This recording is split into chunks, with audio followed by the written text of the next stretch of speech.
सभा में उपस्थित शिक्षकगण और मेरे प्यारे साथियों, आप सभी को मेरा नमन और सलाम मोहब्बत।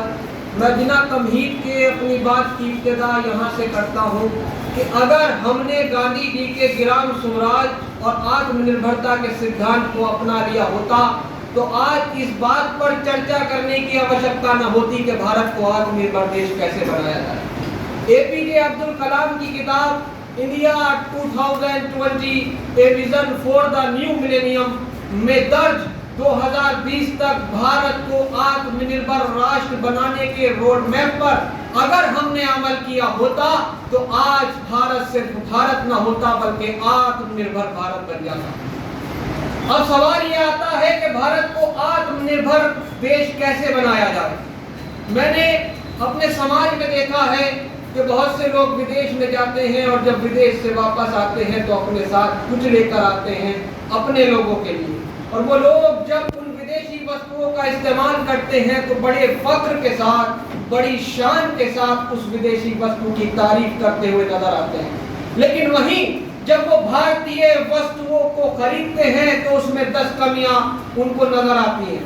मैं कहूंगा कि याद रखना, भारतीय वो नहीं है कि जिसका जिस्म भारतीय हो और लिबास विदेशी हो। भारतीय वो है कि जिसका जिस्म भी भारतीय हो, लिबास भी भारतीय हो, भाषा भी भारतीय। महोदय, मैं कहना चाहूंगा कि अंग्रेजों के आने से पहले वर्ल्ड जीडीपी में भारत की हिस्सेदारी 17.5% थी। इसका आधार क्या था? भारतीय कुटीर उद्योग। इसका आधार क्या था?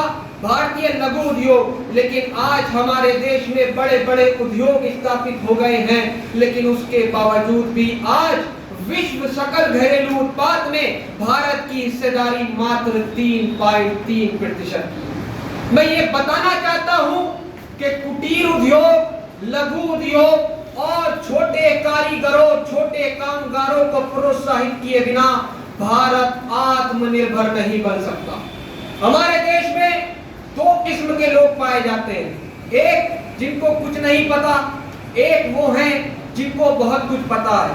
जिनको कुछ नहीं पता वो है किसान, और जिनको बहुत कुछ पता है वो है जवान। जवान क्या है? जवान यानी देश की ताकत।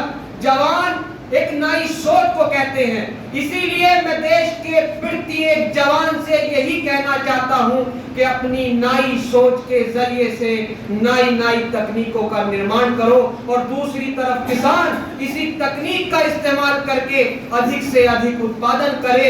और या मैं शब्दों को बदलूं, बस मैं यही कहना चाहता हूं कि देशी वस्तुओं को अपनाओ और विदेशी वस्तुओं को त्यागो, तभी देश आत्मनिर्भर बन सकता है।